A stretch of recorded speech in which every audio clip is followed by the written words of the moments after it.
운문사의 산길은 계절마다 다른 숨을 품고 있지만 그날 사찰은 어떤 계절에도 속하지 않은 듯 고요했습니다.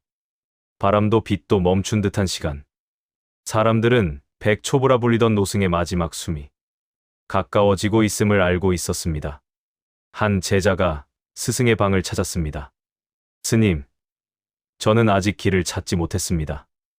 노승은 천천히 숨을 들이마시며 말했습니다. 길은 멀리서 오는 것이 아니다. 너의 마음이 머무는 자리에서 언제든 시작된다. 그 말은 약한 호흡처럼 들렸지만 제자의 마음 깊은 곳에 바로 닿았습니다. 방 안은 조용했고 사찰의 일상 소리도 멀리 물러난 듯했습니다. 그때 운문사 전체가 숨을 멈춘 것처럼 바람까지 움직이지 않았습니다.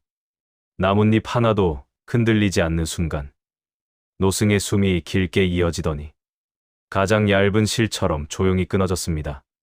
제자는 스승의 손을 잡았습니다. 차갑지도 따뜻하지도 않은 손. 수많은 길을 건너온 손. 그는 깨달았습니다. 숨은 단순한 공기가 아니라 평생 쌓아온 마음의 흔적이라는 것을.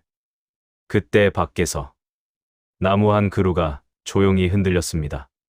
바람이 아니라 산 자체가 새 숨을 들이쉬는 듯한 움직임이었습니다. 사람들은 그 순간을 오래 기억했습니다.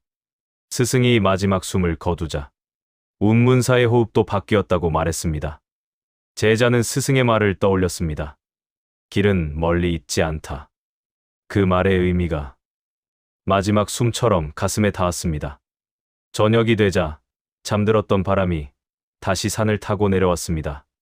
그 바람은 스승이 남긴 잔향 같았습니다. 제자는 하늘을 보며 조용히 말했습니다.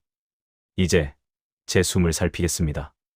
그 숨이 어디로 흐르고 어디서 멈추는지 그 길을 따라가겠습니다. 그 말이 끝나자 작은 바람이 스쳤습니다.